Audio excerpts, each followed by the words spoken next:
Bismillahirrahmanirrahim. Bismillah. Assalamualaikum warahmatullahi wabarakatuh. Innal hamdalillah nahmaduhu wa nasta'inuhu wa nastaghfiruh wa na'udzu billahi min shururi anfusina wa min sayyiati a'malina. Man yahdihillahu fala mudilla lahu wa man yudlil fala hadiyalah. Asyhadu an la ilaha illallah wa asyhadu anna Muhammadan abduhu wa rasuluhu. Qala Allah Ta'ala fil Qur'anil Karim, ya ayyuhalladzina amanu taqullaha haqqa tuqatih wa la tamutunna illa wa antum muslimun. Wa qala ya ayyuhan nasu taqu rabbakumul ladzi khalaqakum min nafsin wahidah wa khalaqa minha zawjaha wa bassa minhuma rijalan katsiran wa nisaa'a wattaqullaha alladzi tasaaluna bihi wal arham innallaha kana 'alaikum raqiba. Wa qala ya ayyuhalladzina amanu taqullaha wa qulu qawlan sadida yuslih lakum a'malakum wa yaghfir lakum dhunubakum wa may yuti'illaha wa rasulahu faqad faza fawzan adzima amma ba'du fa inna asdaqal hadisi kitabullah wa khairul hadyi hadyu Muhammadin sallallahu alaihi wasallam wa syarrul umuri muhdatsatuha fa inna kulla muhdatsatin bid'ah wa kulla bid'atin dhalalah wa kulla dhalalatin finnar wa ilan nar.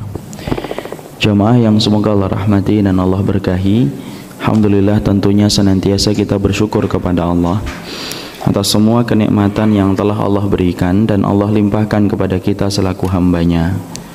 Senantiasa kita bersyukur kepada Allah atas semua kenikmatan yang Allah berikan, karena kehidupan kita tidak akan pernah mampu merasakan kebahagiaan sampai kita mampu menjadikan hati kita adalah hati yang bersyukur kepada Allah Subhanahu wa taala. Karena sesungguhnya hati yang berbahagia itu setidaknya memiliki dua sifat. Asyukru ala nikmah, dia senantiasa bersyukur atas kenikmatan yang Allah berikan. Wassabru alal adza, dan dia senantiasa bersabar atas musibah yang Allah berikan. Itulah dua sifat yang senantiasa gonta-ganti menyelimuti hati orang yang berbahagia. Terkadang kita bersyukur, terkadang kita bersabar. Siapapun yang mereka senantiasa menyelimuti hatinya dengan dua sifat itu, maka dia akan merasakan kebahagiaan di dalam hidupnya. Tentunya syukur kita kepada Allah bukan hanya ucapan tahmid, tetapi yang paling penting di dalam kita bersyukur kepada Allah, bagaimana kita menambah ketaatan kita di jalan Allah. Itulah yang paling penting. Karena segala kenikmatan kalau tidak menambah ketaatan, maka sesungguhnya kenikmatan itu akan menjadi musibah. Kullu nikmatin la tuqarribu minallahi fahiya baliyatun. Seorang salafus salih berkata, segala nikmat yang tidak menambah ketaatan kita di jalan Allah, maka kenikmatan itu akan menjadi musibah dalam kehidupan dunia dan akan menjadi musibah dalam kehidupan kita di akhirat. Jamaah yang semoga Allah rahmati dan Allah berkahi, alhamdulillah kita hari ini berada pada tanggal 1 di bulan Muharram. Tentunya seorang muslim bukan hanya melewatinya dengan sesuatu yang tidak memiliki faedah dan tidak bermanfaat. Ada banyak pelajaran yang harusnya kita ambil dari Muharram yang telah datang dalam kehidupan kita, dan harusnya kita mengambil faedah dari tahun yang Allah telah gulirkan dalam kehidupan kita. Inilah tema kajian kita dalam kesempatan pagi kali ini. Kita akan mendulang faedah tentang Hijriyah, dan kita akan mendulang faedah tentang bulan Muharram.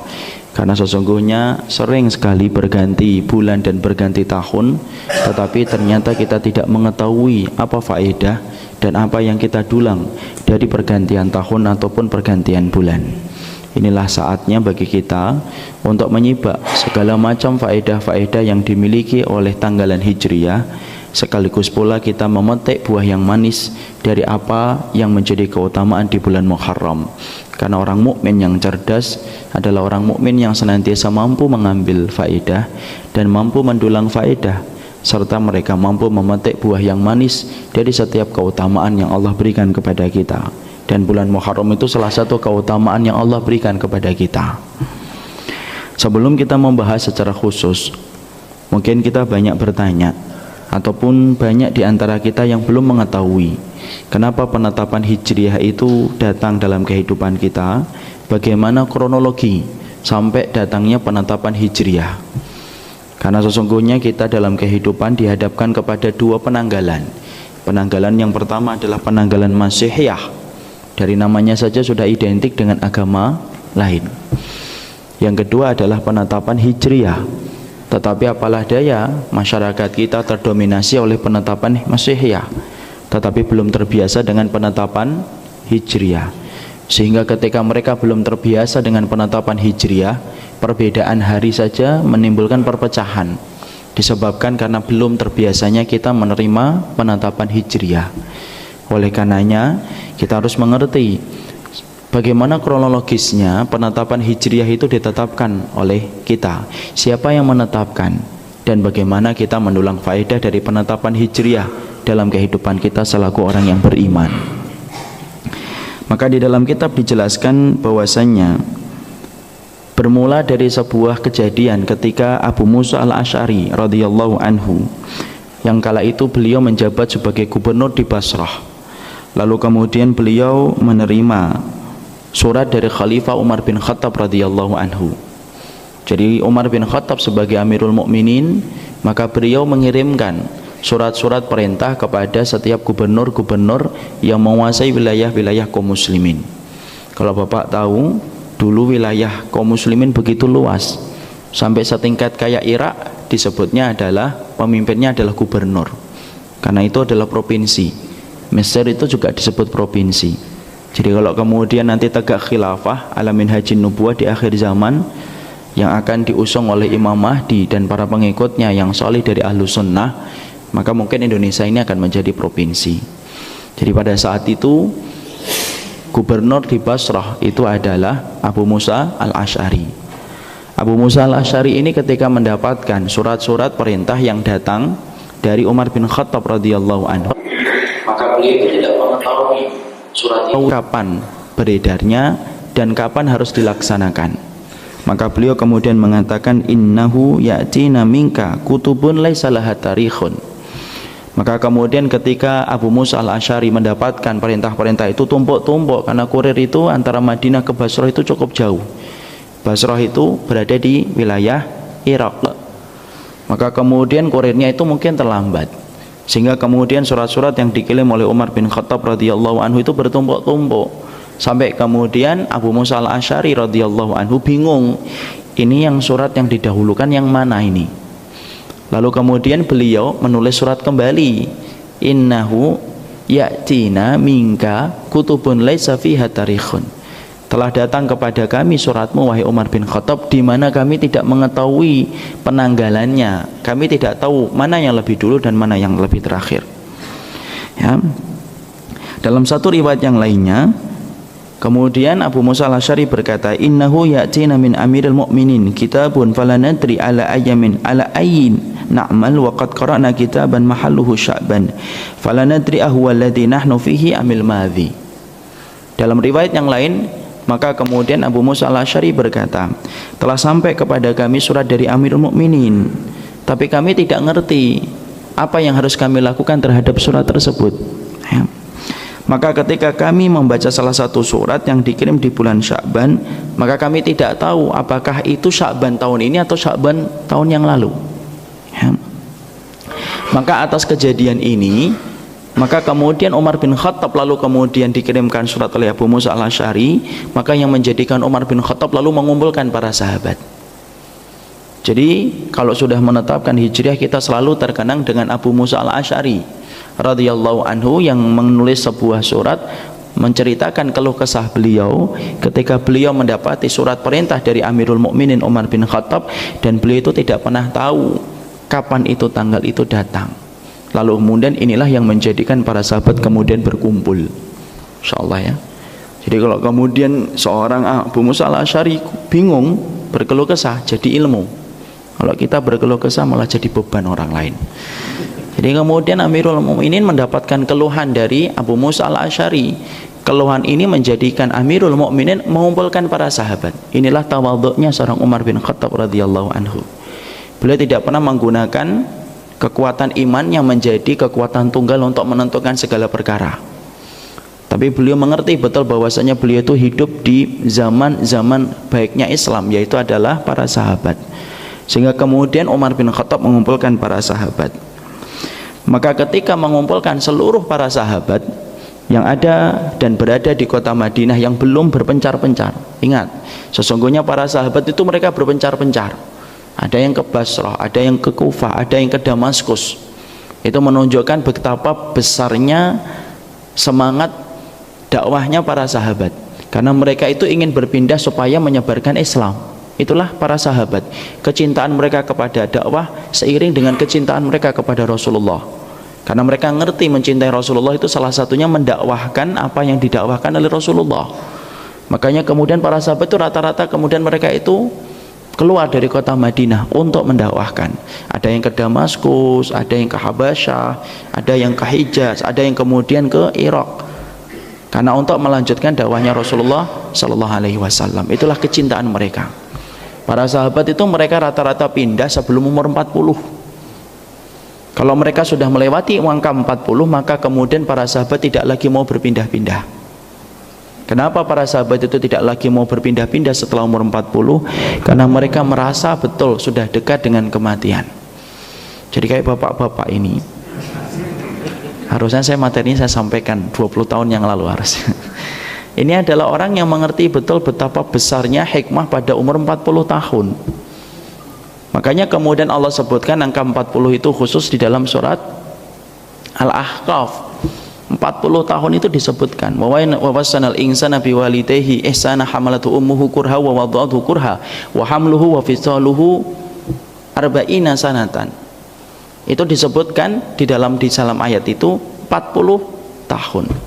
Disebutkan kata 40 tahun menunjukkan bahwasanya angka 40 itu menunjukkan angka yang bukan biasa di dalam Islam.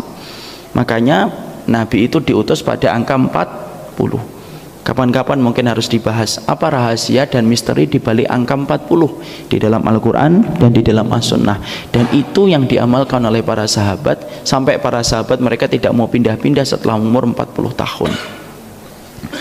Maka kemudian mereka setelah berkumpul, maka para sahabat kemudian memberikan usulan bagaimana penetapan Hijriah itu ditetapkan kepada kaum muslimin. Ada yang mengusulkan, yang pertama adalah diusulkan bagaimana penanggalan itu disesuaikan dengan penanggalan Romawi. Tetapi kemudian usulan yang pertama ini ditolak. Mu'dhamu sahabah, sebagian besar para sahabat itu menolak tentang satu usul ini, ketika ada salah satu sahabat yang mengusulkan bagaimana kalau penetapan tanggal kita itu penetapan tanggal sebagaimana penetapan tanggal Romawi. Ditolak oleh mu'dhamu sahabah. Ini menunjukkan kepada kita bahwasanya para sahabat itu paling anti menyerupai dirinya dengan orang-orang kafir. Mereka tidak mau mengikuti apa yang dilakukan oleh orang-orang kafir. Mereka ngerti betul bahwasanya orang-orang kafir itu menuju kepada neraka, dan mereka betul-betul enggan untuk meniru dan menyerupai orang-orang kafir. Ya, jadi betul-betul kemudian mereka tolak. Bahkan kalau kita perhatikan puasa Asyura, itu salah satunya menceritakan bagaimana gigihnya para sahabat itu menolak tasyabuh. Ketika Nabi berpuasa pada tanggal 10, lalu kemudian para sahabat mengingatkan Rasulullah, innahu yaumun tu'adzimuhul yahud, sesungguhnya itu adalah merupakan hari di mana orang-orang Yahudi mengagungkan hari itu pada tanggal 10. Makanya kemudian Nabi lalu berkata, fa idza kana dzalika sumna yaumut tasi, kalau begitu tahun depan kita berpuasa pada tanggal 9. Falam ya'ti dzalikal am hatta tuwfiya Rasulullah, belum datang itu tahun tersebut, kemudian Rasulullah itu meninggal dunia.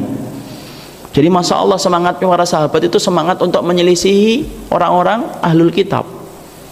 Makanya diantara tanda keimanan itu adalah orang-orang itu menyelisihi apa yang biasa dilakukan oleh orang-orang ahlul kitab, selisihi. Imam Ibnu Taimiyah berkata di dalam Iqtida' Shiratal Mustaqim, salah satu sebagian syariat ditetapkan kepada kita itu untuk menyelisihi orang kafir, karena jalan mereka itu bermuara kepada neraka. Kita ini sholat diperbolehkan pakai sepatu loh. Kenapa? Karena orang Yahudi tidak mau sholat pakai sepatu. Ya, kita diperintahkan untuk kemudian memelihara jenggot untuk menyelisihi orang-orang kafir. Kita salah satunya kemudian dimakruhkan untuk mengkerok ini jambang. menyelisih orang-orang Majusi. Jadi sebagian dari syariat itu diturunkan oleh Allah dan ditetapkan oleh Allah, salah satunya untuk membedakan jalan orang yang beriman dari jalan orang-orang yang dimurkai oleh Allah dan disesatkan oleh Allah. Dan itulah yang termasuk di antara doa yang kita minta di dalam surat Al-Fatihah. Perhatikan di dalam surat Al-Fatihah yang disebut dengan Ummul Kitab, itu kemudian ada doa dua, di mana doa itu kita ulang-ulang setiap harinya 17 kali minimal itu ketika kita sholat wajib. Apa dua doa yang termaktub di dalam surat Al-Fatihah yang kita ulang-ulang setiap kita sholat, menunjukkan betapa pentingnya doa itu dalam kehidupan kita sebagai seorang hamba. Yang pertama, meminta petunjuk yang benar, ihdinas siratal mustaqim. Petunjuk yang benar itu apa? Siratal ladzina an'amta alaihim ghairil maghdubi alaihim waladdallin. Yang kedua, dihindarkan dari jalan orang yang dimurkai oleh Allah. Siapa itu al-maghdub? Orang yang dimurkai yaitu adalah Yahudi. Waladhdallin, dan orang yang tersesat itu adalah Nasara. Jadi Masya Allah, maka tampakkanlah bahwasanya diri kita itu adalah seorang muslim. Jangan sampai kita berdiri di pinggir jalan, orang itu melihat kita dan berkata, ini muslim atau tidak muslim ya. Mau dikasih salam, kelihatannya tidak muslim. Kalau tidak dikasih salam, kok kelihatannya senyum. Kan ini kan akhirnya apa? Nggak ketahuan ini muslim atau tidak muslim. Sama dengan muslimah, hari ini kan susah untuk diketahui identitasnya. Kalau sudah di pinggir jalan kan nggak ngerti dia itu muslim atau tidak muslim. Ini mau dikasih salam nggak pakai jilbab, padahal pada zaman Rasulullah yang tidak pakai jilbab itu siapa? Satu, ahlul kitab, orang-orang Yahudi dan Nasara dan orang-orang kafir dhimmi, yang kemudian mereka itu meminta perlindungan kepada Rasul dan para sahabat. Yang kedua itu adalah budak. Jadi kalau kemudian kita hari ini ngelihat di mall, itu kalau nggak budak, ahlul kitab. Kalau kita kembalikan pada zaman Rasul loh ya, jangan kemudian diambil loh nanti ke mall tuh nak budak itu kafir, budak enggak. Kalau pada zaman Rasulullah yang tidak memakai hijab itu cuma dua, sebagaimana yang diterangkan oleh Imam Ibnu Katsir. Orang yang tidak menutup hijabnya, tidak menutup auratnya dengan hijab cuma dua, yaitu adalah ahlul kitab dhimmi yang mereka meminta perlindungan kepada Nabi dan para sahabat, dan yang kedua itu adalah budak saya. Itulah ahlu pada zaman Rasulullah. Maka kemudian yang pertama ini ditolak mentah-mentah, ditolak mentah-mentah oleh para sahabat. Kemudian yang kedua, ada yang mengusulkan dimulai dari yang kedua. Ya, sebelum kita bahas yang kedua, ada yang ketiga dulu. Yang ketiga itu ada yang mengatakan bahwasanya dari miladnya Rasulullah. Ada yang mengusulkan bagaimana kalau kita itu mengambil penetapan Hijriah dari lahirnya Rasulullah, hari kelahiran Rasulullah. Tetapi ini pun kemudian diperselisihkan. Kenapa? Karena mereka juga tidak mengerti hari tepatnya Rasulullah itu lahir itu tanggal berapa. Kenapa tidak diketahui pasti? Kenapa para mu'arrikhin, ahli sejarah sampai sekarang itu berselisih pendapat tentang lahirnya Rasulullah? Ada yang mengatakan 12 Rabiul Awal, ada yang mengatakan tanggal 9. Salah satunya Syaikh Utsaimin mengatakan bukan 12 Rabiul Awal, tanggal 9. Kenapa? Karena dulu orang Arab itu tidak mengenal tanggal. Mereka itu mengenal tanggal berdasarkan momentum dan kejadian-kejadian besar yang menimpa mereka. Makanya kenapa disebut Amul Fil, tahun gajah? Karena pada waktu itu Abraha ingin menyerang Ka'bah. Peristiwa banjirnya Ka'bah yang dikenang oleh mereka itu. Jadi mereka tidak punya tanggal. Itu orang Arab dulu. Ya, ketika ada yang mengusulkan itu maka ditolak. Yang pertama karena kemudian mereka tidak tahu kapan tepatnya Rasulullah itu lahir. Jadi kalau kita buka di dalam sejarah Pak, kita akan mendapati panjang sekali khilaf di antara para mu'arrikhin. Apa itu mu'arrikhin? Ulama-ulama di bidang sejarah, di mana mereka itu berselisih panjang betul tentang kapan Rasulullah itu sebenarnya lahir. Tapi sebenarnya itu tidak penting bagi kita, karena yang terpenting adalah meneladani Rasulullah. Ya. Makanya di antara yang mengatakan tanggal 12 Rabiul Awal, ada yang melemahkan, ada yang mengatakan tanggal 9. Yang kedua, kenapa alasan yang ketiga ini ditolak? Karena mereka menganggap bahwasanya ini menyerupai dengan orang-orang Yahudi yang merayakan hari kelahiran Isa alaihi salam. Ditolak. Hada shibhun bin Nasara. Ini mirip dengan orang-orang Nasara. di mana mereka memperingati hari kelahiran Yesus, Isa. Lalu mereka tolak. Dan kemudian akhirnya ketika beberapa usulan itu ditolak, lalu kemudian kembalinya mereka itu adalah kembali ke usulan yang kedua. Apa itu? Yaitu adalah kembali kepada penetapan sesuai dengan tanggal Hijriyah. Yaitu adalah didasarkan kepada peristiwa hijrahnya Rasulullah. Kenapa kok mereka itu kemudian menetapkan itu? Karena sesungguhnya berdasarkan kepada surat At-Taubah 108. Jadi kemudian ketika mereka akhirnya sepakat untuk memilih bahwasanya penetapan Hijriyah itu perlu dilakukan setelah datangnya surat dari Abu Musa al-Asy'ari radhiyallahu anhu, mereka kemudian sepakat bahwasanya kemudian kita memilih penetapan Hijriyah ini berdasarkan peristiwa hijrahnya Rasulullah, dan itu berdasarkan kepada surat At-Taubah 108. Apa itu bunyinya? Allah berfirman, la masjidun ussisa 'ala taqwa min awwali yaumin ahaqqu an taquma fihi. Dalam peristiwa hijrahnya Rasulullah sallallahu alaihi wasallam, maka yang pertama kali dilakukan Nabi itu apa ketika berada di Madinah? Membangun masjid. Masjid apa? Masjid Kuba. Bapak-bapaknya tawa untuk yang jawab ibu-ibu. Jadi Masjid Kuba, la masjidun ussisa 'ala taqwa min awwali yaumin ahaqqa an taquma fihi.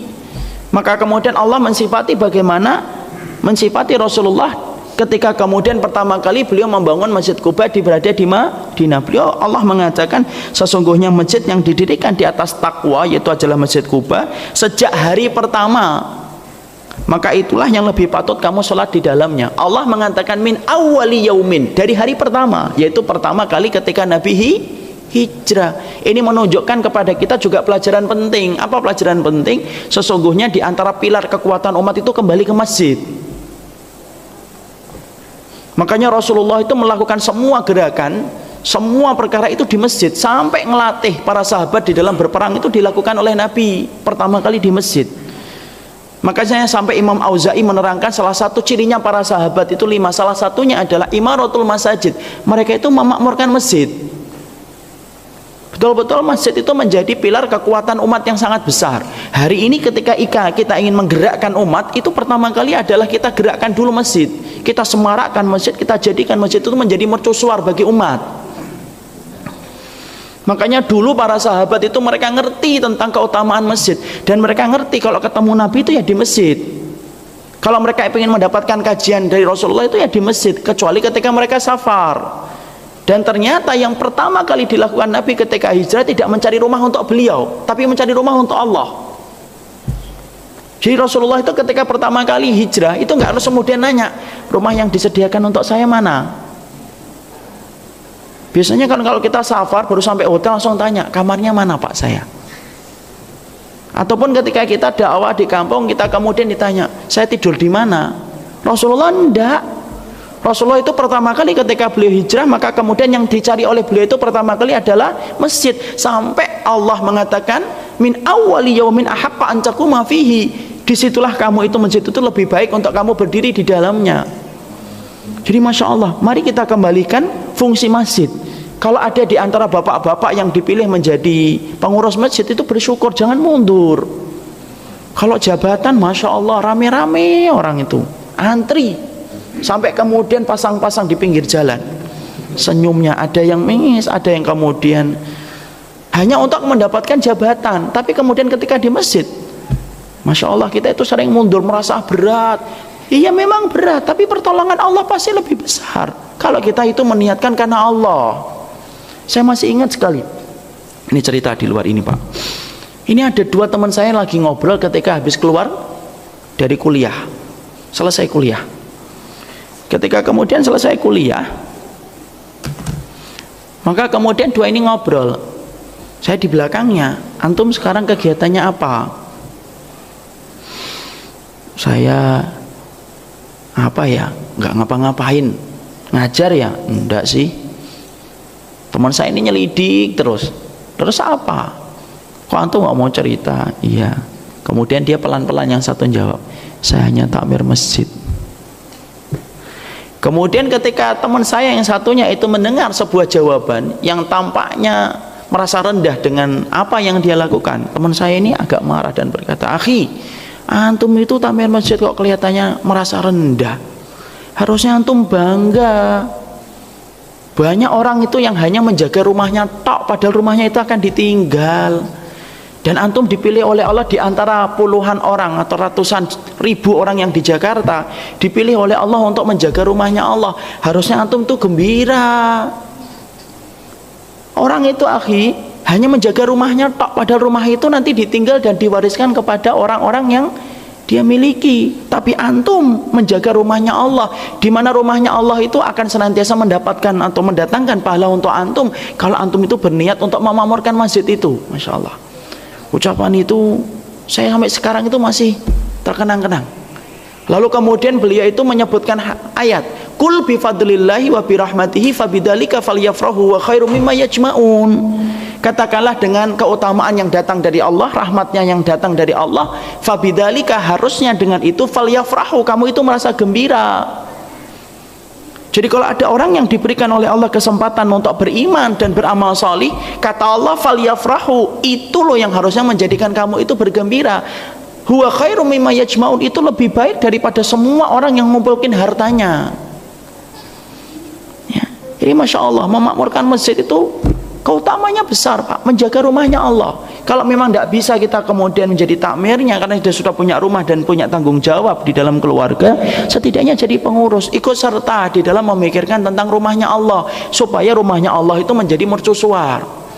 Dan saya ingatkan betul, jangan jadikan masjid itu menjadi ladang bisnis. Ini juga penting, ini rumahnya Allah, biarkan umatnya yang kemudian merawat rumahnya Allah.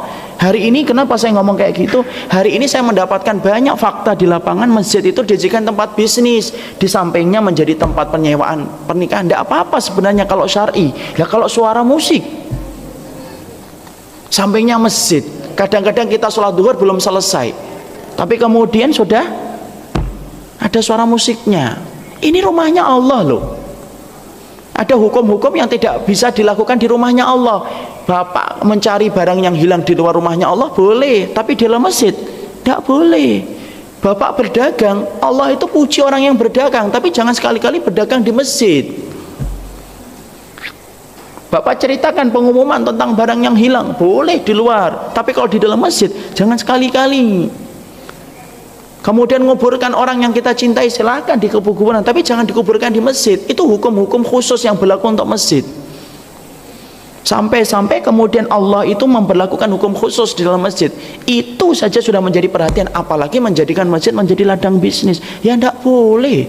Lah ngumumkan barang yang hilang aja tidak boleh kok.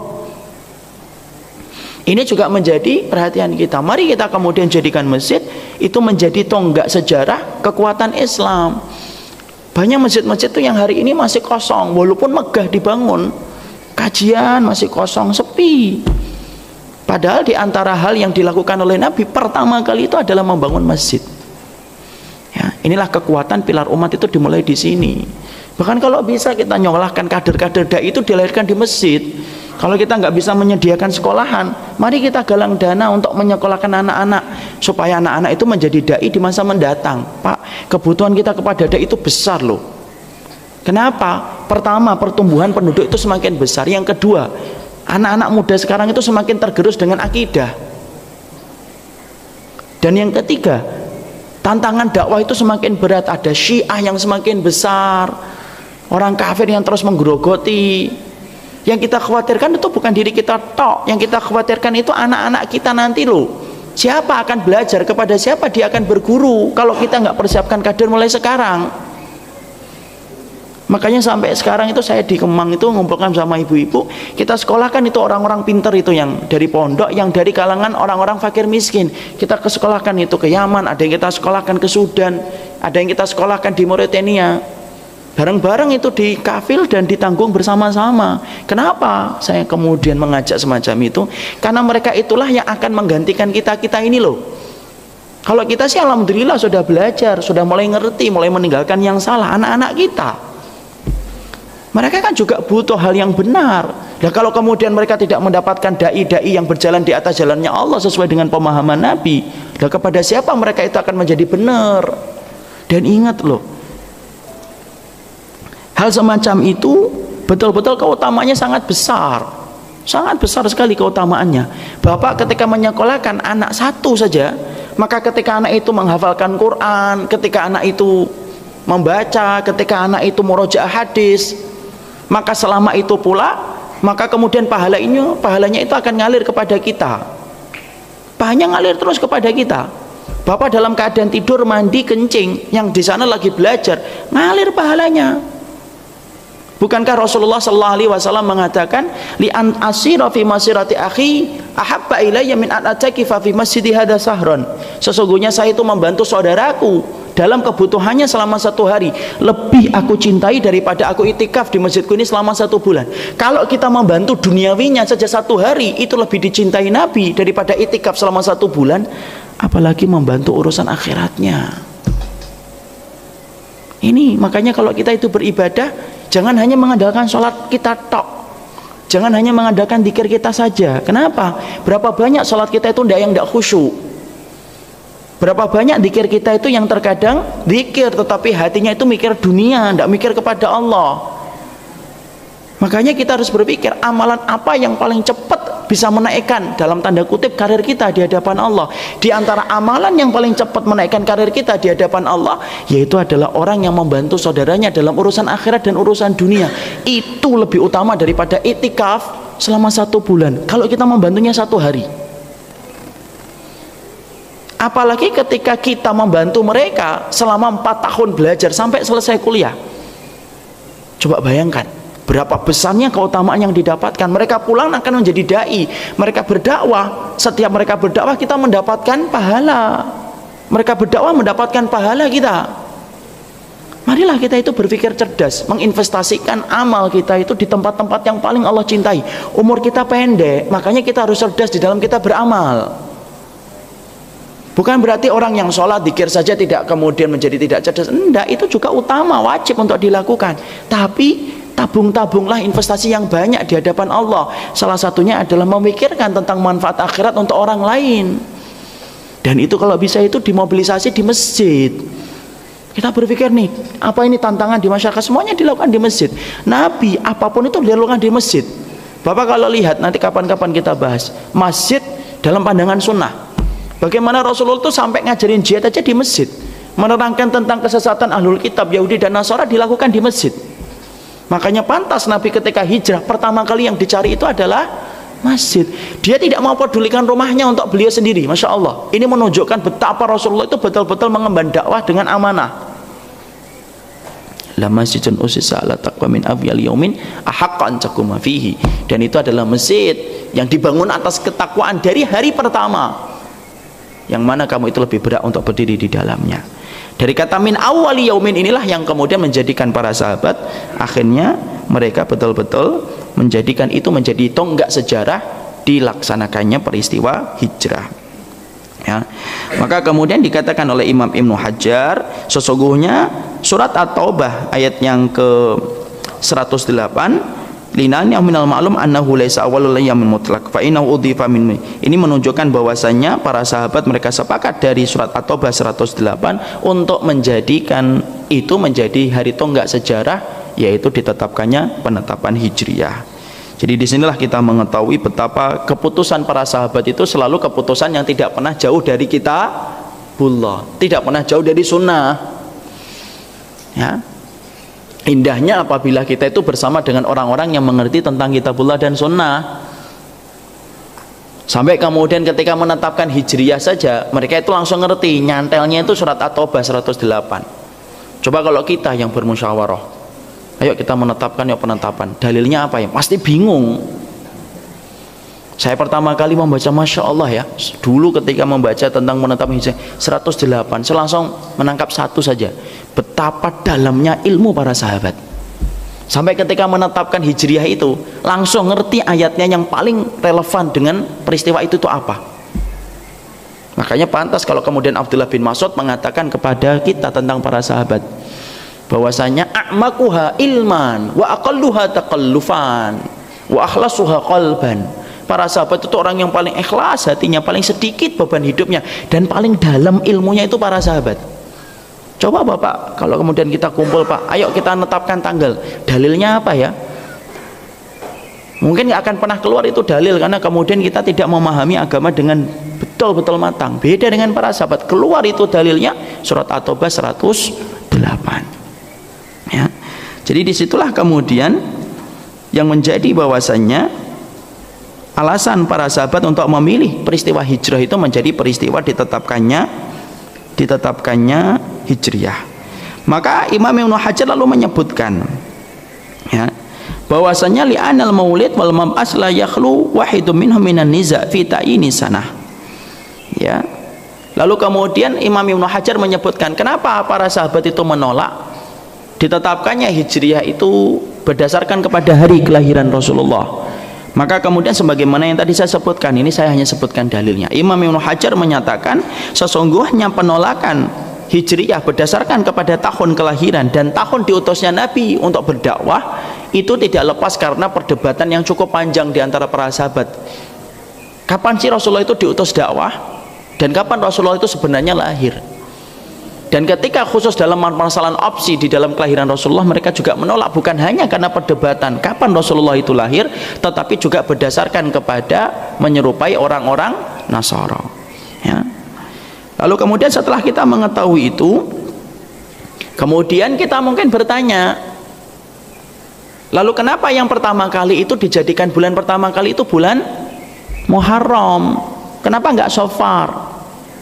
Kenapa enggak Jumadil Awal? Kenapa enggak Jumadil Tsaniyah? Tapi kenapa yang pertama kali setelah mereka menetapkan penetapan itu lalu kemudian mereka menetapkan di bulan Muharram? Maka kemudian yang menetapkan Muharram menjadi bulan pertama di dalam bulan Hijriah itu, yang menetapkan pertama kali adalah Umar bin Khattab. Yang mengusulkan itu Umar bin Khattab dan Utsman bin Affan radhiyallahu anhuma. Ketika kemudian Umar bin Khattab dan Utsman radhiyallahu anhuma menetapkan itu, maka kemudian mereka ditanya alasannya kenapa kalian itu menetapkan Muharram itu menjadi bulan pertama di dalam penetapan Hijriah. Lalu kemudian mereka mengatakan fa'inahu munsarifun nas min hajjihim. Maka kemudian mereka mengatakan sesungguhnya bulan Muharram kami pilih untuk menjadi bulan yang pertama kali di dalam penetapan Hijriah karena sesungguhnya kami mendapati bulan Muharram itu adalah bulan ketika para manusia itu mereka baru selesai dan bubar dari ibadah haji. Jadi kemudian penetapan itulah yang menjadikan akhirnya para ulama sepakat untuk mengambil apa yang dipilih oleh Umar bin Khattab dan Utsman bin Affan radhiyallahu anhu. Lalu kemudian mereka memilih itu dan mereka menjadikan itu menjadi bulan pertama di dalam bulan Hijriah. Dan kita harus mengerti bulan Muharram itu sebenarnya adalah bulan yang ditetapkan oleh Allah. Bulan Muharram itu yang memberikan nama itu Allah. Karena dulu orang jahiliyah itu berkata bahwasanya mereka itu menamakan bulan Muharram itu bulan Safar awal. Adapun Safar yang kedua itu adalah bulan Safar Sani. Lalu kemudian Allah yang kemudian mengganti penamaan itu dan dikatakan itu menjadi bulan Muharram. Kenapa dikatakan Muharram? Karena sesungguhnya dosa-dosa besar itu memang betul-betul diharamkan oleh Allah untuk dilakukan pada bulan Muharram. Dan ini termasuk Syahrullah Al-Muharram. Allah itu sampai kemudian menisbahkan bulan ini dengan namanya, lafzul jalalah, Syahrullah. Bulan Muharram itu disebut dengan Syahrullah. Kenapa Allah itu mengidhafahkan nama bulan ini dengan Syahrullah kepada namanya? Ikram, karena memuliakan bulan ini yang sangat besar. Ya. Jadi kemudian dalam peristiwa itu kemudian bulan Muharram itu yang menetapkan itu adalah Allah Subhanahu wa taala. Dulunya kemudian dinamakan Safar awal dan ditetapkan bulan Muharram menjadi bulan yang pertama. Menjadi bulan yang pertama di dalam pelaksanaan bulan Hijriah ini karena sesungguhnya para manusia itu baru selesai dari melaksanakan haji. Itulah penetapannya. Dalam peristiwa inilah kita mengerti, dalam peristiwa Hijrah ini juga kita harus mengerti. Apa yang kita ngerti? Pertama, banyak para ulama yang memberikan faedah supaya kita ngerti tentang masalah hijrahnya Rasulullah yang menjadi tonggak ditegakkannya peristiwa penetapan kalender Hijriah. Apa yang kita ambil dari faedah hijrah itu? Pertama, yaitu adalah dakwah itu selalu menemukan kesulitan. Karena Rasulullah itu diperintahkan oleh Allah untuk berhijrah karena memang keadaan di Mekah itu semakin sulit dan semakin berat. Rasulullah itu betul-betul merasakan betapa beratnya dakwah ketika beliau itu di Mekah. Itulah yang dirasakan Nabi. Makanya Nabi sampai kemudian ke Taif untuk mencari tempat hijrah, memerintahkan para sahabat untuk pergi ke Habasyah untuk mencari tempat hijrah, sampai akhirnya mendapatkan tempat hijrah itu di Yasrib, yang saat itu digawangi dakwahnya oleh Mus'ab bin Umair. Lalu Yasrib berubah menjadi Madinah. Jadi sebenarnya boleh Pak mengganti nama itu kalau nama itu tidak sesuai dengan Islam, karena Allah juga banyak mengganti nama. Muharram Safar diganti Muharram, Safar awal diganti Muharram, Yasrib diganti menjadi Madinah. Jadi kalau ada di antara kita yang ganti nama boleh, kalau nama itu memang nama yang dibenci oleh Allah. Contohnya apa? Nama Tuhan-Tuhan berhala orang-orang kafir, nah, itu boleh diganti. Administrasinya susah Ustaz, ya sudah, kalau susah setidaknya diganti di antara kalangannya sendiri dan sahabatnya sendiri. Contohnya nama apa itu? Namanya siapa? Shiva, Wisnu misalkan. Ya, namanya siapa? Yesus. Namanya siapa? Tuhan. Coba. Namanya siapa? Good morning. Ya, gimana sih? Hal semacam itu boleh gak dirubah namanya? Boleh. Dalam peristiwa hijrah itu kita juga mengambil sebuah faedah. Nabi mengganti Yasrib menjadi Madinah. Ada orang yang menamanya itu Abdul Hayat, nggak boleh. Apa itu artinya Abdul Hayat, Pak? Apa? Budaknya kehidupan, nggak boleh. Tapi yang benar Abdul Hayy, hambanya yang maha hidup, yaitu adalah Allah. Jadi ketika saya tahu namanya siapa, Pak? Abdul Hayat. Waduh, Abdul Hayat, harusnya adalah Abdul Hayy, dan beliau merubahnya. Beliau menyebut dirinya Abdul Hayy walaupun secara KTP Abdul Hayat. Boleh mengganti nama, tapi mengganti nama disebabkan karena nama itu tidak sesuai dengan syariat, jauh dari doa. Tapi ada nggak fenomena kemudian orang keberatan nama? Tidak ada. Anak saya Panas ini mungkin namanya terlalu berat ya, tidak ada itu. Sekarang sopo Panasnya, Panas memang takdirnya Panas, bukan karena kemudian keberatan nama, ya. Jadi tidak ada hubungannya dengan keberatan nama. Dan nama itu yang paling afdal itu sebenarnya satu, Pak. Yang paling afdal satu kata: Muhammad, Isa, Nuh. Lihat nama-nama Nabi itu, ada nggak yang di dua suku kata? Tidak ada. Musa, Ibrahim. Kalau orang sekarang enggak, dirombong semua. Muhammad, Ibrahim, Isa. Jadi kemudian 4 nabi jadi satu. Ya enggak apa-apa, enggak haram. Saya pernah itu mendapati teman saya namanya Bayu Nirwana Wisnu Rajatama, tuh panjang. Bayu Nirwana Wisnu Rajatama. Terus saya katain kan sama bapaknya itu, Pak ini namanya Wisnu. Oh itu bukan Wisnu itu, ini dari Jawa Pak Ustadz. Loh, kok bisa? Iya, istri saya namanya Nur, anak saya 7. Ya Wisnu ini, Bayu ini anak yang ke-7. Nah saya pingin Nur istri saya itu tidak tambah lagi, Bayu Nirwana wis Nur oja tambah. Bandingnya kemudian Bayu Nirwana wis Nur oja tambah. Wah ini orang pinter ini. Cumanya tetap saya mengatakan tidak boleh Bayunya itu identik dengan agama lain atau tidak. Identik dengan agama lain, Wisnunya identik dengan agama lain. Maka kalau semacam itu, maka kemudian dirubah. Jadi Bayu Nirwana Wisnur oja tambah, Wisnur diganti Wisnu Raja Tama. Jadi disitulah kita kemudian mengetahui dalam peristiwa hijrahnya Rasulullah SAW, kita mengetahui Rasulullah itu merasakan berat ketika beliau itu di Mekah.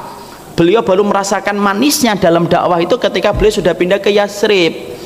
Di situ kita mengambil bahwasanya fragmen kehidupan dakwah itu tidak ringan. Jangan dianggap Pak seorang ustadz itu ketika ngajar enak, enggak. Banyak sekali ujian yang beliau itu harus hadapi. Orang yang berdakwah dan orang yang berjalan di atas kebenaran itu pasti berat. Kenapa? Karena setiap panggungnya itu banyak paku yang melukai kaki kehidupan kita, itulah dakwah. Saking beratnya, perhatikan Allah itu sampai menerangkan dalam surat Al-Baqarah 214, am hasibatum an tadkhulul jannata walamma ya'tikum masalul ladzina khalu min qablikum masathumul ba'sa wad-dharra'u wazulzilu hatta yaqular rasulu wal ladzina amanu ma'ahu mata nasrullah ala inna nasrallahi qarib. Saking beratnya itu kemudian dakwah itu sampai kemudian Allah itu menurunkan surat Al-Baqarah. Ini merupakan peringatan untuk kita semuanya. Allah mengatakan, am hasibatum, apakah kamu akan mengira masuk surga itu dengan gampang? Ini istifham, kalimat pertanyaan, lil ingkar, untuk mengingkari. Tidak boleh kemudian, ini pertanyaannya tidak membutuhkan jawaban. Apakah kamu akan mengira masuk surga itu dengan begitu mudah sebelum datangnya berbagai macam ujian yang menimpa kepada kalian, kemelaratan, kemiskinan, sampai terguncangnya jiwa orang yang beriman, sampai mereka itu berkata, mata nasrullah, kapan pertolongan Allah itu datang? Ala inna nasrallahi qarib, sesungguhnya pertolongan Allah itu dekat. Jadi orang yang berdakwah dalam peristiwa hijrah itu kita ngambil faedah apa? Dakwah itu berat, Pak. Dan kita harus mengerti, kalau sudah berbicara tentang dakwah, kita itu tidak punya kekuatan untuk memberikan hidayah. Kita hanya bertugas untuk menyampaikan. Hidayah itu miliknya Allah. Itulah beratnya dakwah. Sampai seorang nabi pun tidak mampu menentukan hidayah, bukan? Bukankah di Mekah kemudian Abu Thalib itu meninggal dunia, seorang nabi yang paling mulai, yang paling mustajab, tapi doanya kepada Abu Thalib tidak diterima oleh Allah. Inilah beratnya dalam dakwah. Dakwah itu berkaitan tentang hidayah, tapi hidayah itu miliknya Allah. Nabi Nuh yang paling berat, istrinya kafir, anaknya kafir, sampai kemudian dalam detik-detik sebelum anaknya ditenggelamkan dengan air, Allah berkata kepada Kan'an, yo irkam ma'ana, naik bersama kita. Perhatikan jawaban Kan'an, la sa'awi ila jabalin ya'simuni minal ma', saya akan naik ke puncak gunung yang akan menyelamatkan saya dari terjangan air. Dan itu kemudian ditenggelamkan oleh Allah, diterjang dengan air yang besar, dan itu di depan matanya Nabi Nuh alaihi salam. Padahal Nabi Nuh itu orang yang paling mustajab juga doanya, Pak. Mana dalilnya bahwasanya Nabi Nuh itu mustajab? Perhatikan, ketika Nabi Nuh itu merasa kalah, fada'a rabbahu anni maghlubun fantasir, ya Allah aku kalah, tolong aku. Ketika baru saja mengucapkan kalimat itu, Allah langsung alirkan air dari atas dan dari bawah. Itu saking mustajabnya doa Nabi Nuh alaihissalam. Tapi ketika Nabi Nuh mendoakan istrinya dan anaknya, dikabulkan? Enggak, karena hidayah itu miliknya Allah. Innaka la tahdi man ahbabta walakinnallaha yahdi man yasha. Sesungguhnya kamu tidak mampu memberikan hidayah kepada orang yang engkau cintai, tetapi Allah yang mampu memberikan hidayah yang Allah kehendaki. Makanya kalau ada seorang suami ngasih tahu anaknya, ngasih tahu istrinya untuk berbuat baik dan benar, tidak kunjung berbuat baik, maka boleh sedih, tapi juga harus kemudian kita paham, hidayah itu miliknya Allah. Hati seseorang itu miliknya Allah. Hati ini miliknya siapa, Pak? Miliknya Allah. Kita saja tidak mampu menguasai hati. Mana dalilnya kita nggak mampu menguasai hati? Bapak ketawa dan bapak nangis itu bapak nggak pernah tahu kapan. Bisa nggak bapak kemudian mengatakan kepada kita, ketika mau nangis kemudian berkata, saya nggak mau nangis? Nggak bisa. Kalau sudah pingin nangis, nangis, air mata nerocoh jatuh.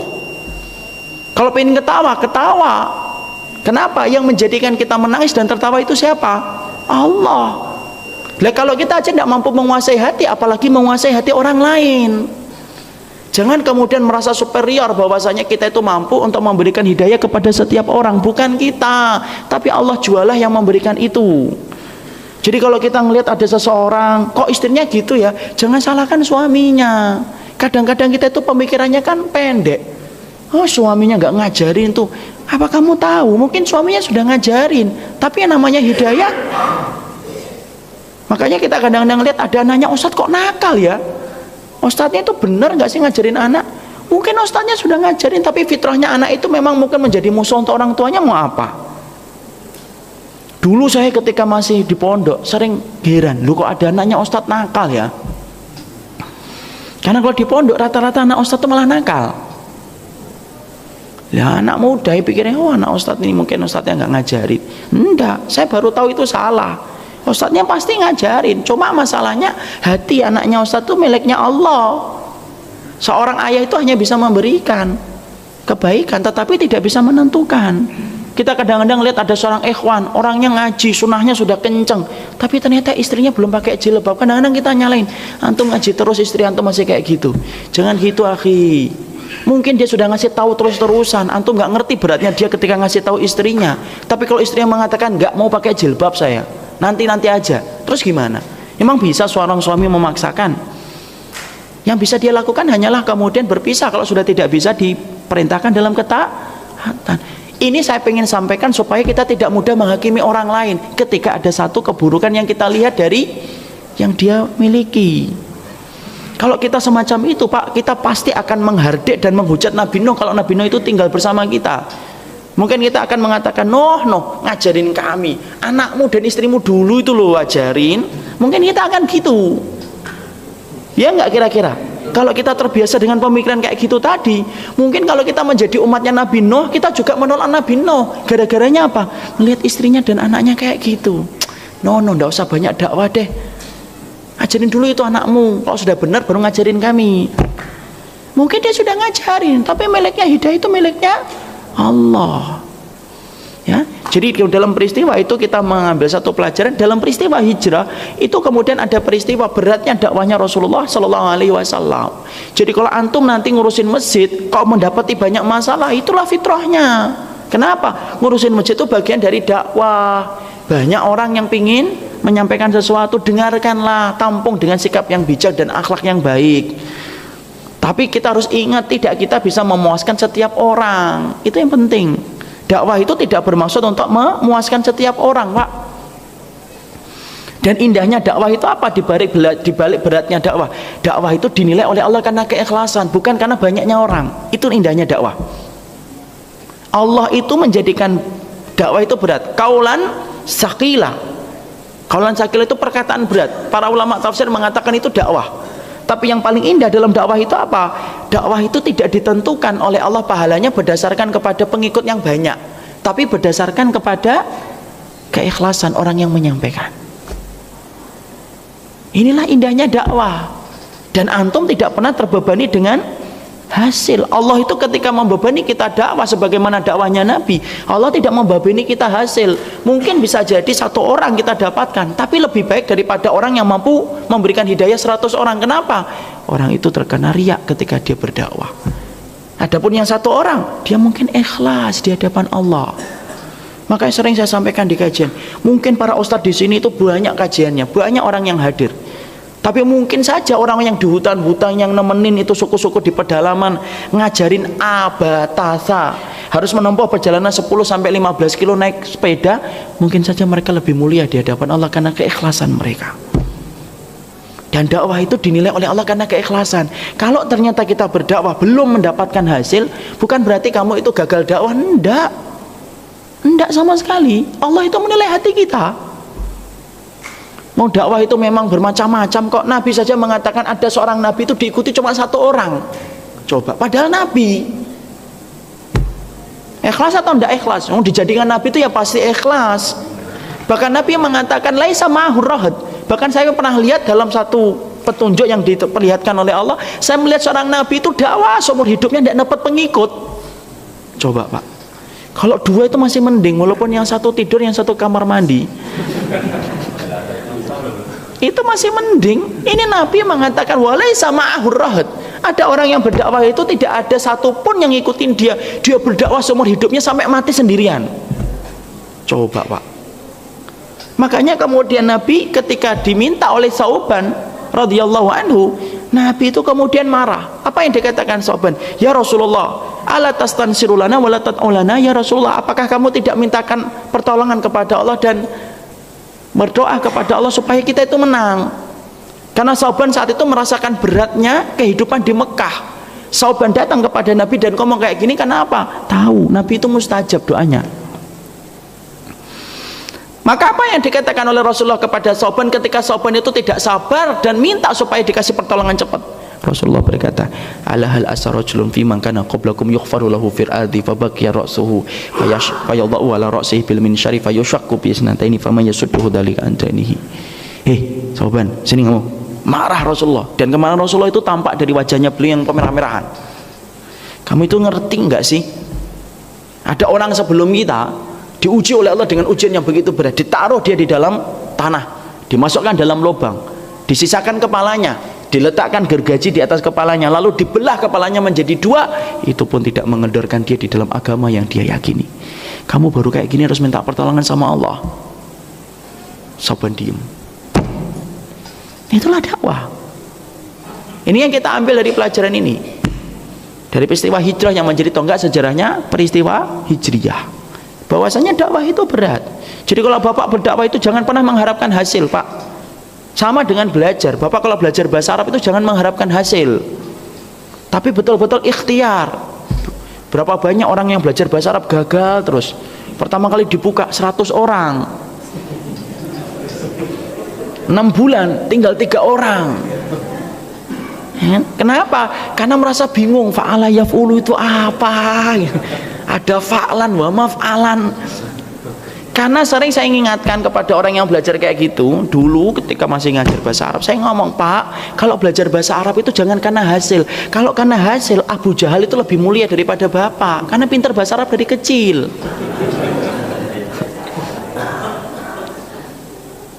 Tapi kalau belajar bahasa Arab itu karena niatnya ikhtiar. Ini adalah jalan saya untuk memahami agama Allah. Walaupun Bapak ngafalin itu tidak hafal-hafal. Isim fa'il udah 3 tahun itu masih bingung aja.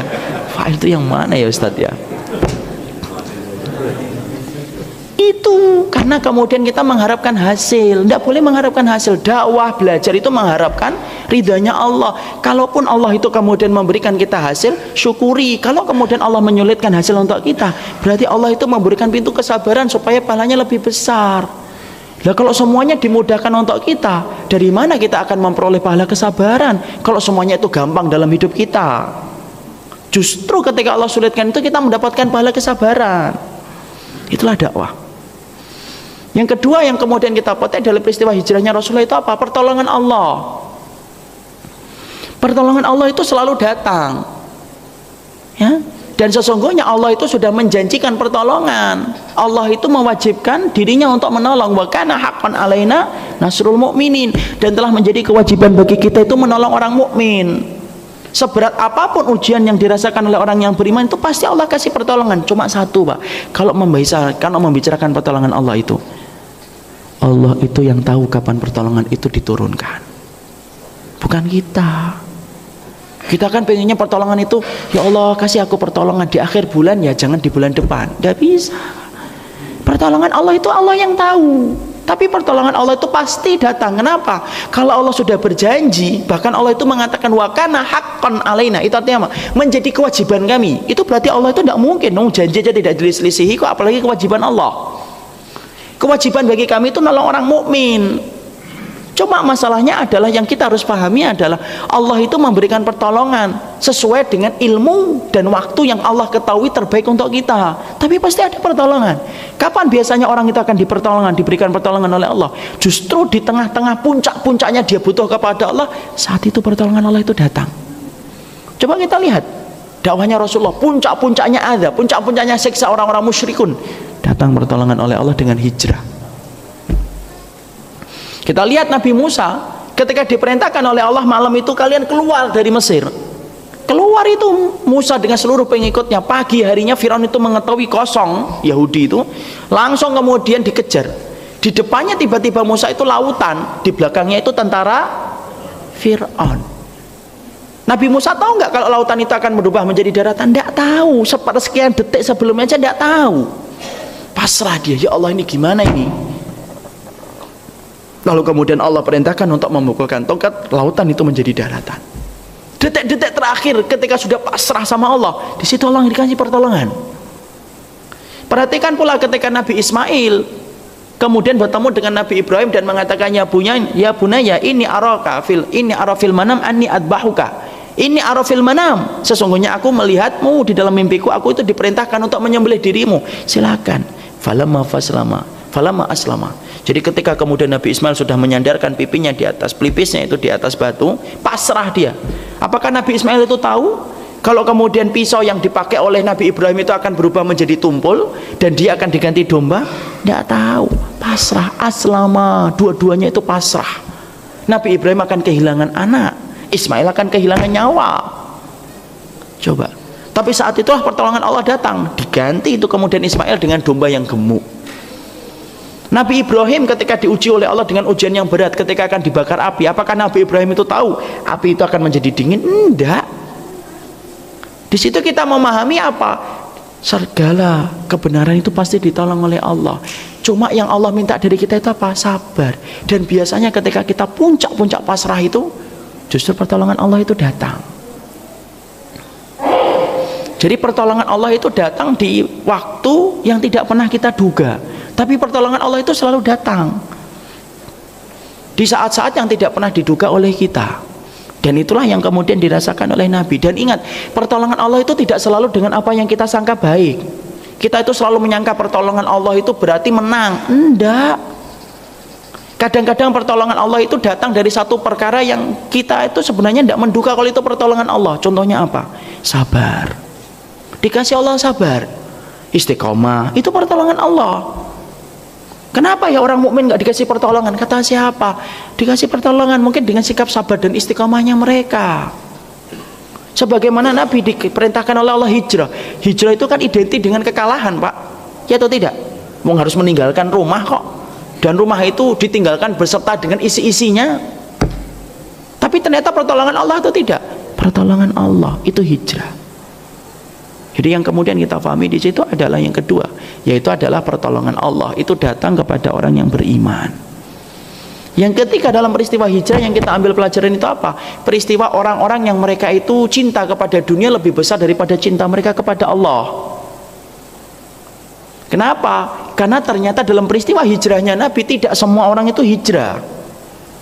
Para sahabat itu tidak semuanya hijrah, bapak-bapak. Ada sahabat kecil, ada sebagian kecil para sahabat itu yang tidak mau hijrah. Kenapa mereka tidak mau hijrah? Karena sesungguhnya mereka saat itu berat untuk meninggalkan harta mereka di Mekah, dan mereka tidak tahu apa yang akan mereka kerjakan di Madinah, tidak yakin kepada apa yang dijanjikan Allah. Akhirnya sahabat-sahabat itu kenapa? Ngapain? Mereka bertahan di kota Mekah dan mereka tidak mau mengikuti Rasulullah di dalam hijrah. Itu Allah abadikan di dalam surat An-Nisa 97. Ya? Maka ketika mereka bertahan di kota Mekah, apa yang dilakukan sahabat-sahabat ini? Mereka kemudian mengganti imannya dengan kekufuran, kesyirikan secara zahir, tapi hatinya tetap beriman. Hatinya mereka tetap beriman. Jadi mereka memperlihatkan kesyirikan tapi hatinya beriman. Karena mereka tidak mau untuk hijrah. Maka kemudian akhirnya ketika terjadi perang Uhud, itu kan perang besar-besaran, perang balas dendam. Maka kemudian orang-orang musyrikun, para pembesar-pembesarnya ngumpulin semua itu kaum muslimin, semua orang musyrikun, dan mereka diperintahkan perang. Dan sahabat-sahabat tadi yang beriman di dalam hatinya dan memperlihatkan kesyirikan secara zahirnya, mau tidak mau harus ikut berperang. Terpaksa.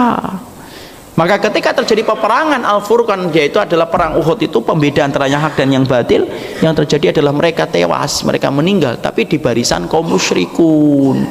Allah kemudian ceritakan bagaimana pematian mereka. Innal ladzina tawaffahumul malaikatu dzalimi anfusihim. Qalu fima kuntum? Qalu kunna mustad'afina fil ardi. Qalu alam takun ardullahi wasi'atan fatuhajiru fiha. Maka kemudian Allah mengabadikan itu di dalam surat An-Nisa 97, 98, 99, jawabannya pada ayat yang ke-100. Orang-orang yang dimanfaatkan oleh malaikat dalam keadaan mereka mendolimi diri mereka, itu siapa? Para sahabat yang nolak untuk hijrah. Ketika mereka bertahan di kota Mekah, itu mendolimi diri mereka. Para malaikat itu berkata, kalian ini kenapa mati di barisan kaum musyrikun? Maka kemudian orang-orang itu berkata, kunna mustad'afina fil ardi, kami ini adalah orang yang lemah, kami dipaksa untuk berperang. Maka kemudian para malaikat menjawab, alam takun ardullahi wasi'atan fatuhajiru fiha, bukankah bumi Allah itu luas yang mana kamu itu mampu hijrah, kenapa kamu nggak hijrah ikut ke Madinah?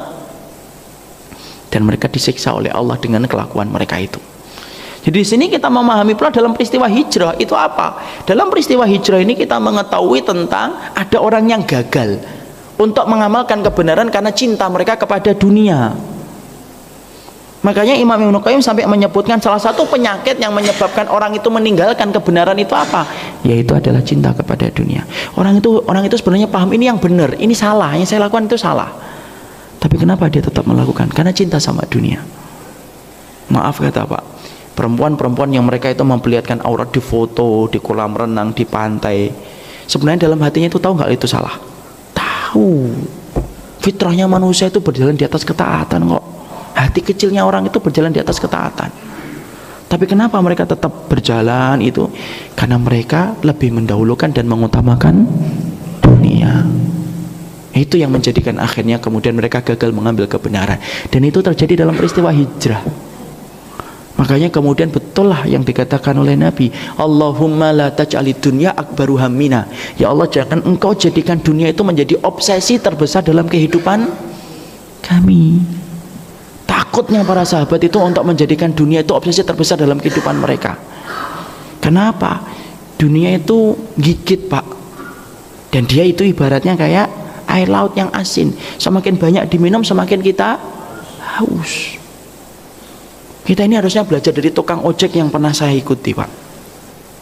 Ya, ada dua lah kisah ini. Yaitu saya pernah gojek ketika terjebak macet yang luar biasa. Terus kemudian saya naik gojek, berapa Pak gajinya? 5 juta. 5 juta Pak, kadang 6 juta. Wah, besar ya Pak. Bapak paling besar ya? Enggak sih. Ada itu yang teman saya 8 juta sampai 10 juta. Udah lama ya, kalau sekarang kan gojek sudah banyak ya. Hanya saat itu dia bilang itu 5 juta, 6 juta. Saya nyantai Pak, orangnya sederhana. Saya nyantai. Jadi kalau saya sholat ya berhenti. Kemudian saya doa dulu dikit, baru saya matikan aja handphonenya supaya tidak mendapatkan order. Terus beliau mengatakan, hal yang ringan tapi kok beda ketika saya dengarkan dari beliau itu. Kalau saya mau ngikutin Pak, tidak ada habisnya Pak. Sampai jam 12 malam pun tetap ada orderan. Terus beliau berkata, lah kalau ngikutin dunia itu ya sampai kapan? Rusak dunia saya, rusak akhirat saya. Tukang ojek Pak. Padahal saya tanya, sekolahnya pondok dulu Pak? Enggak, sampai SMP. Tapi ternyata apa yang beliau lakukan itu menggambarkan gimana dia itu paham betul tentang masalah konsep rezeki. Tidak boleh ngerusak akhirat. Sederhana Pak. Nah, orang itu sampai saya tukar nomor teleponnya sampai sekarang. Tapi di situ saya mendapatkan pelajaran, Masya Allah. Hari ini kita ini di tengah-tengah orang yang mereka itu selalu tidak puas dengan masalah dunia. Dan yang kita khawatirkan itu perkataan Nabi, man kanat hamuhud dunya ja'alallahu faqrahu baina ainaihi wa farraqa alaihi syamlahu wa lam ya'tihi dunya illa ma qudira lahu. Orang itu kalau kemudian sudah menjadikan dunia itu menjadi obsesi terbesar hidupnya, Allah akan jadikan dia itu fakir di depan pelupuk matanya. Fakir itu apa ya? Tampak kurang. Mau dikasih 1 miliar kurang, pengennya 2 miliar. Coba aja. Orang kan merasa, dapat warisan nih 500 juta. Wah, enak dong. Kata siapa? Kalau dia itu masih cinta dunia, itu masih kurang. Makanya orang korupsi kenapa kok sampai bisa puluhan miliar? Padahal cuma makan soto Betawi juga paling juga 100.000. Paling mahal itu soto Betawi Pondok Pinang itu 60.000. Antum yang kolesterol, yang kolesterol nggak kolesterol, sensitif sama kolesterol. Ya, tapi kok bisa ya sampai kemudian triliunan? Ya, saya kan mau menyampaikan kan, saya dulu tanya sama Bapak Edi Tansel, masih ingat ya Pak ya, ketika saya SD itu korupsinya 1,3 T kalau tidak salah. Saya tanya sama Bapak, 1,3 T itu berapa? 1.000 miliar. 1 miliar berapa Pak? 1.000 juta. Anak kecil SD, terus buat apa uangnya? Nah, Bapak saya saat itu bersanda, seorang itu kalau matanya sipit just gitu itu. Padahal jawabannya bukan karena sipitnya. Karena apa? Hatinya sudah menjadikan dunia menjadi obsesi terbesar. Itu jawabannya dari Rasulullah tadi. Jadi Masya Allah, disitulah kita paham dalam peristiwa hijrah ada orang yang gagal hijrah. Kenapa? Karena cintanya kepada dunia. Moga-moga kita tidak menjadi orang yang gagal mengambil kebenaran setelah datangnya ilmu hanya gara-gara tergiur masalah harta. Dan saya sampaikan ini karena Bapak itu hidup di kantor-kantor yang sangat besar, banyak godaannya. Mungkin kalau saya nggak terlalu, karena saya tidak hidup dalam suasana proyek, suasana kantor, suasana macam-macam. Tapi Bapak tinggal di daerah-daerah itu. Semakin Bapak mampu menahan dirinya, semakin utama. Kenapa? Orang yang mampu meninggalkan satu larangan, ketika larangan itu betul-betul hadir di hadapannya, itu lebih besar. Orang yang mampu meninggalkan zina, karena memang tidak ada yang menggoda dia, dengan orang yang mampu meninggalkan zina, tetapi banyak wanita yang menggoda dia, mana yang lebih utama? Yang kedua, orang yang mampu meninggalkan zina walaupun banyak godaannya. Saya juga meninggalkan zina, iyalah orang tidak ada suka sama kamu.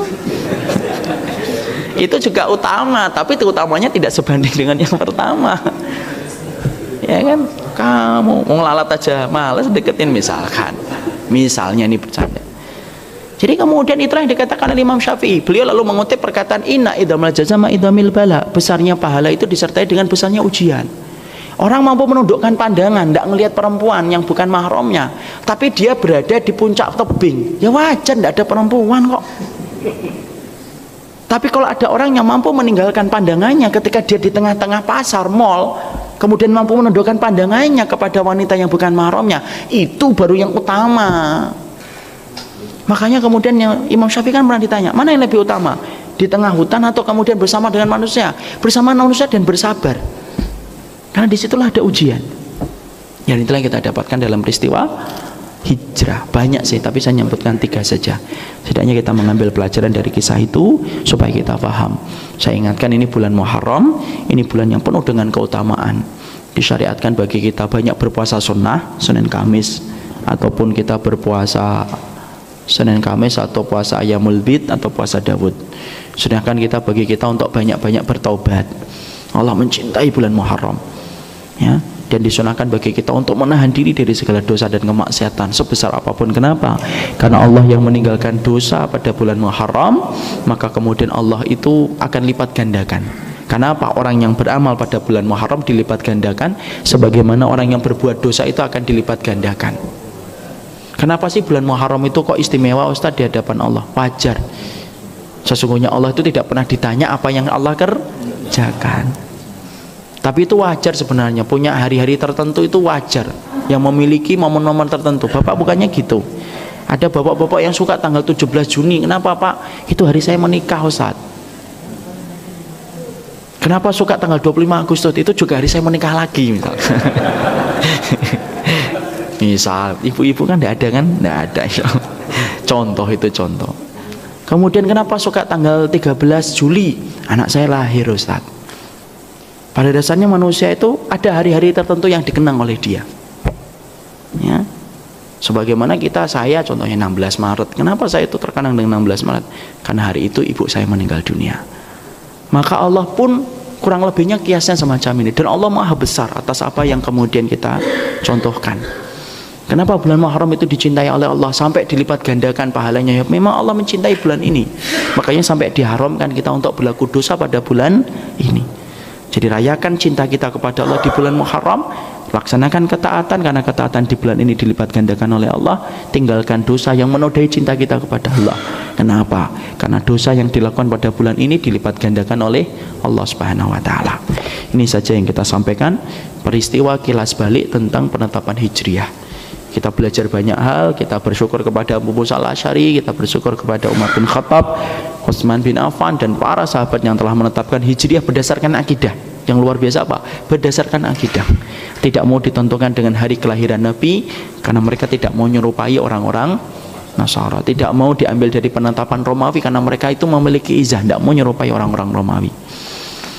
Dan akidah yang kedua yang diajarkan oleh kemudian peristiwa hijrah itu apa?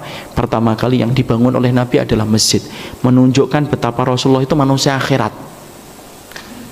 Maka sama, Pak, kalau kemudian pindah-pindah ke rumah itu yang ditanya masjidnya mana, jangan kemudian dekat tol atau tidak dekat tol. Yang ditanya itu dekat masjid atau tidak. Karena pertama kali yang dilakukan oleh Nabi apa? Membangun masjid ketika beliau hijrah. Moga-moga masjid As-Salam ini sebagaimana masjid yang didirikan oleh Nabi, di atas ketakwaan, betul-betul kita efektifkan. Ini menjadi mercusuar. Jadikan ini menjadi mercusuar untuk bermanfaat bagi umat. Betul-betul manfaatnya kita kembalikan kepada umat. Ini yang dapat saya sampaikan dalam pertemuan kali ini. Subhanakallahumma wa bihamdika. Kita buka pertanyaan apa? Kita buka pertanyaan. Ya, silakan, Pak.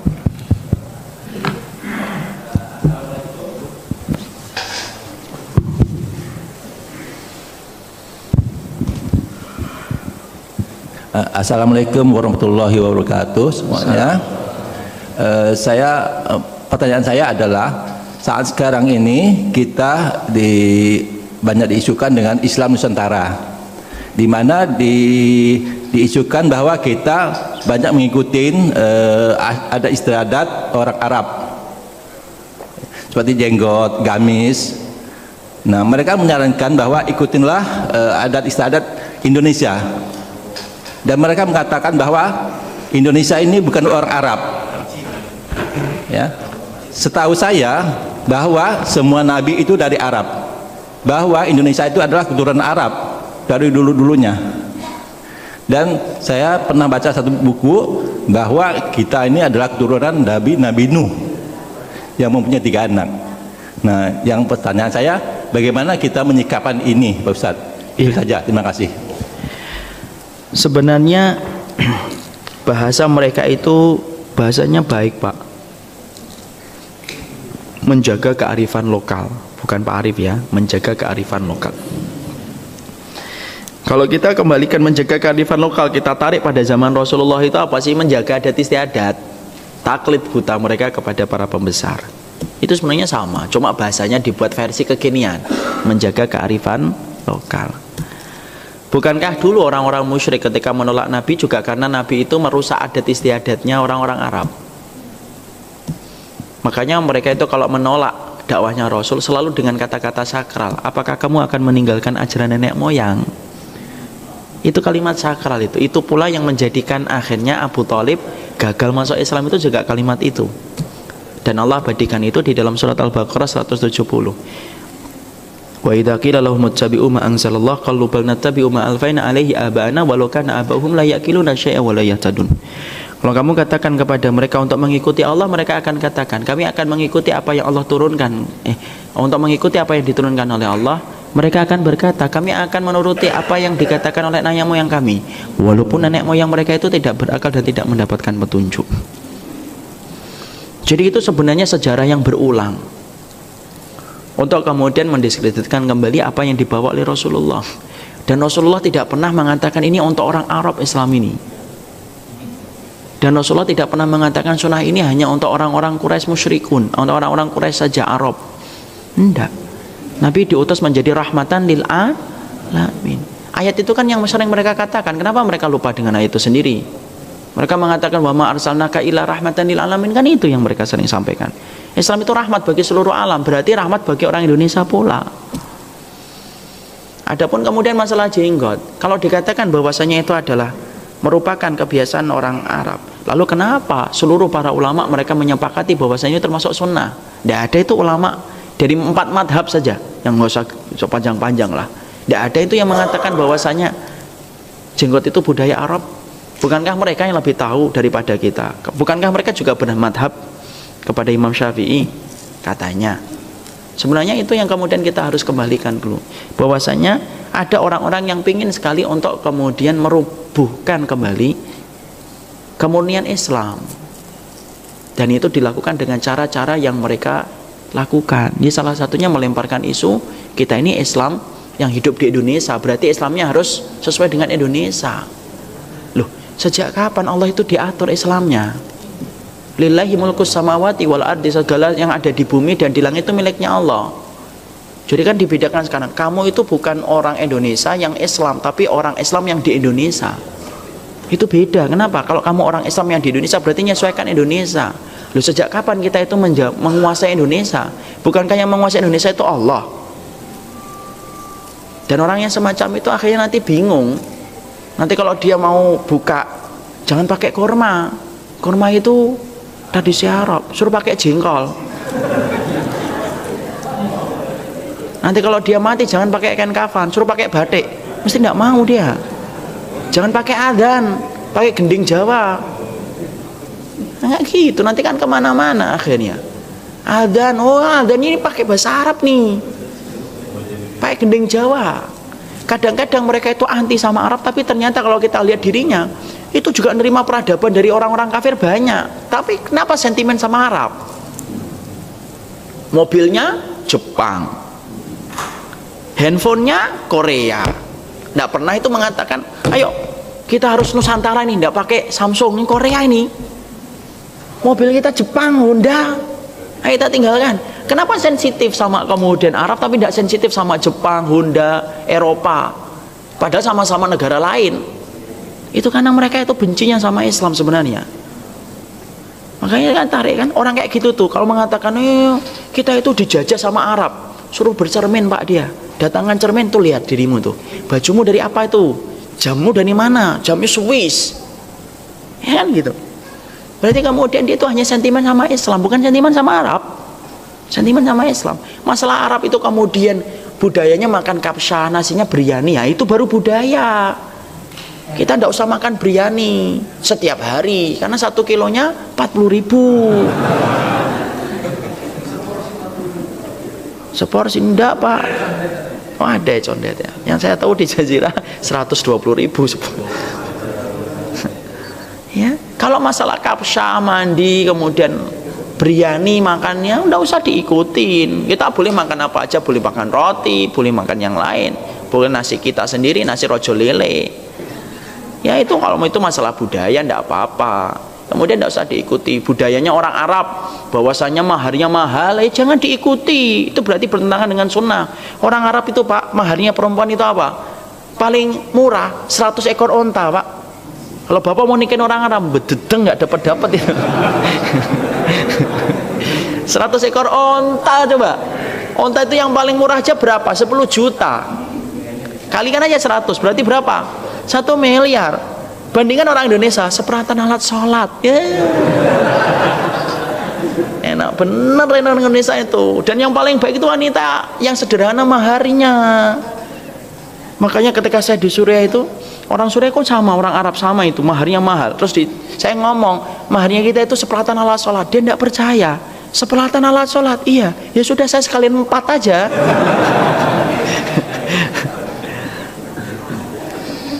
Makanya saya pernah ada yang tanya, ibu-ibu, Ustaz saya sudah tidak kuat, saya pengen khuluk, saya sudah kasih nasihat tapi tidak kuat. Pokoknya saya pengen khuluk, Ustaz sudah tidak kuat. Ya sudah. Syaratnya apa saya khuluk Ustaz? Kembalikan ibu maharnya. Maharnya apa dulu? Seperatan alat sholat. Ya sudah kembalikan. Sudah rusak. Ya udah ibu belikan, kembalikan kepada suaminya. Karena syaratnya khuluk itu mengembalikan mahar. Kalau kemudian kayak gitu, tidak sesuai dengan kita, ya jangan diikuti. Karena itu bukan datang dari Islam, itu datang dari kebiasaan mereka yang salah. Ada orang Arab yang kasar atau tidak? Banyak. Tidak usah diikuti. Kasar-kasar kalau ngomong itu. Bentak-bentak. Ya memang bukan bentak-bentak, memang gitu kok Pak. Mereka itu terbiasa manggil suaminya dengan nama. Itu wajar. Tidak ada yang namanya Mas Umar, Kakanda. Tidak ada orang Arab. Namanya siapa? Khalid. Ya Khalid. Padahal itu suaminya. Itu biasa. Orang kita, nama kita dipanggil langsung sama istri kita tanpa memanggil Mas. Bapaknya anak-anak, berasap laki-lakinya. Saya ini suamimu. Yang bilang suaminya tetanggaku ya sopo. Ya. Itu kalau kayak kita ya boleh diikuti, boleh enggak. Dan orang Arab itu enggak ada mas-masan. Kayak misalkan Umar memanggil Abu Bakar, ya Abu Bakar. Abu Bakar memanggil siapa? Rasulullah. Ya kalau Rasulullah dia memanggil Rasulullah ya. Utsman memanggil Abu Bakar, ya Abu Bakar. Apakah mereka tidak sopan? Tidak, urufnya gitu. Kalau uruf kita manggil Mas, tidak masalah kalau tidak bertentangan. Ada adat istiadat yang masih diterima di dalam Islam. Apa itu? Selama tidak bertentangan dengan kitabullah dan sunnah. Memuliakan tamu. Itu kan kita kan terkenal sekali orang Melayu itu memuliakan tamu. Terutama orang Jawa. Walaupun kadang-kadang basi-basinya itu lebih kebangetan daripada ini. Ayo Ustadz makan. Istrinya di belakang itu nyubit, udah tahu nggak masak. Udah tahu saya nggak masak pagi. Undang-undang itu karena orang itu kebiasaannya kayak gitu. Itu kalau sesuai dengan adat, sesuai dengan kitabullah amalkan. Orang-orang Melayu sukanya apa? Senyum. Ya sudah dileroskan sesuai dengan Islam. Senyum di pinggir jalan kalau kita ngeliat ada saudara kita, Pak, senyum. Bukan pinggir jalan nanti ketemu orang, ya kan? Sukanya apa? Sukanya orang Jawa itu gotong royong. Misal orang Melayu itu gotong royong bangun rumah bareng-bareng. Amalkan wa ta'awanu 'alal birri wat taqwa. Tidak semuanya kok. Tapi yang nggak sesuai dengan Islam ya memang ditinggalkan. Nikah anak pertama dengan anak pertama, oh berarti bawa ayam di perempatan jalan dilepaskan, oh tidak ada hubungannya. Coba Pak, kan adat kayak gitu. Anak pertama kalau dapat anak pertama bawa ayam, kemudian nanti di perempatan jalan pertama kali dilemparkan ayam. Ditanya, lo kenapa itu? Untuk nolak balak supaya nanti tidak cerai. Lo apa hubungannya? Apa hubungannya ayam dengan ngatur rezeki, talak dan tidak talak? Tidak ada hubungannya. Kalau tidak sesuai dengan Islam, tinggalkan. Karena apa? Kita itu mencintai kitabullah dan sunnah daripada apapun. Parameternya kitabullah dan sunnah, bukan adat. Karena kita tidak pernah ditanya tentang adat, tapi ditanya tentang kitabullah dan sunnah. Kan gitu. Pernah nggak kita ditanya nanti di alam kubur, kamu itu sukunya suku apa sih? Tidak ada kan? Kita ditanya, man rabbuka wa man nabiyuka wa madinun alladzi ursilta fika. Itu yang diantar oleh Allah kepada kita. Jadi pada dasarnya bagaimana kita menyadarkan kalangan Islam Nusantara itu? Ya dengan pelan-pelan, akhlak, ilmu yang sampaikan. Tapi saya juga kemudian tidak langsung ini, tapi kita juga introspeksi, Pak. Mungkin adanya resistensi besar-besaran sekarang itu karena apa? Banyak orang yang belajar kadang-kadang itu tidak memperlihatkan akhlak yang baik. Orang yang belajar sunnah tidak memperlihatkan akhlak yang baik, akhirnya apa? Resistensinya itu gede-gedean sekarang. Di mana-mana kan? Sekarang kita lihat banyak masjid yang kemudian diambil alih. Masjid mana diambil alih lagi. Kita juga harus introspeksi, jangan-jangan kita ini tidak memperlihatkan akhlak yang baik sampai akhirnya apa? Resistensinya semakin besar-besaran. Ya, karena kemudian dakwah itu harus kita evaluasi, jangan-jangan kita tidak berakhlak. Sering kan saya sampaikan berpuluh-puluh kali, kalau kita dibenci karena kebenaran itu anugerah, tapi kalau kita dibenci karena akhlak itu musibah. Karena siapapun yang dibenci karena akhlak, orang itu akan jauh dari apa yang kita bawa.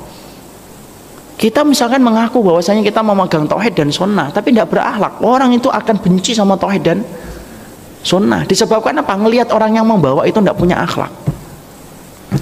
Itu yang menjadikan kita paham bahwasanya kita juga harus introspeksi. Jangan-jangan resistensi ini besar-besaran karena kemudian mungkin kita tidak memiliki akhlak. Tapi kalau kita sudah memperlihatkan akhlak yang baik, kita sudah santun menjelaskan, kalau masih dibenci, ya itu berarti sudah di luar tanggung jawab kita. Kembalinya kepada hidayah. Ya, saya kira cukup jam 6:10. Apa yang kita kaji semoga Allah memberikan kebaikan. Ya, menjaga kearifan lokal. Satu aja Pak Arif. Oh ya ada. Satu atau tiga? Satu aja. Satu tapi ada cabangnya. Ustadz, ini yang sangat penting nih, tidak bicara soal yang tadi itu. Berarti beramal dilipat gandakan. Jadi kalau kita amal di bulan ini itu dilipat gandakan, Pak Ustadz ya.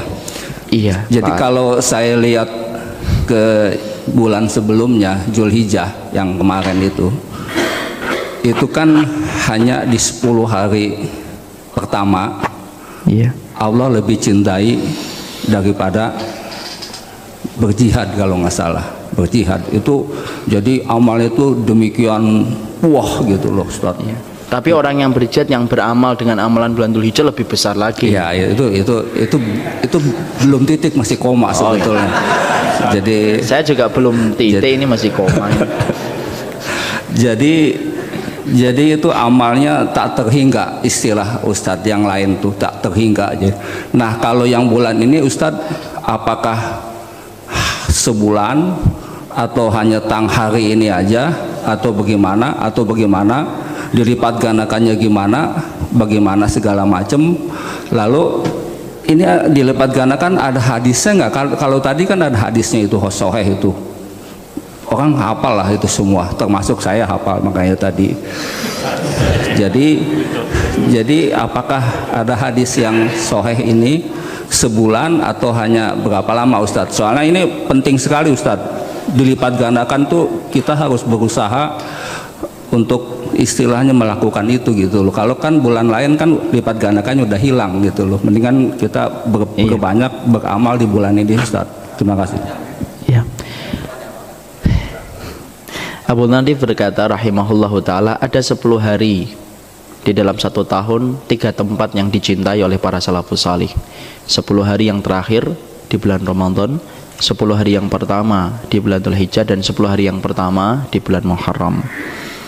Ya, jadi kemudian dari keutamaan itu sebenarnya 10 hari yang pertama, tetapi secara umum Bapak, semua tanggal, semua hari di bulan Muharram itu diutamakan oleh Allah, karena Allah menamakan dengan bulan Muharram secara khusus, dan Allah menamakan bulan ini dengan Syahrullah, dinisbahkan nama bulan ini kepada namanya Allah. Adapun dalil-dalilnya banyak, tetapi dalil itu berdasarkan kepada keumuman ayat. tentang asyurum ma'lumat, yaitu adalah bulan-bulan yang diharamkan, di mana kemudian para ulama menjelaskan asyurul hurum itu kan 4, bulan Rajab, Dzulhijjah, Dzulqa'dah, Muharram.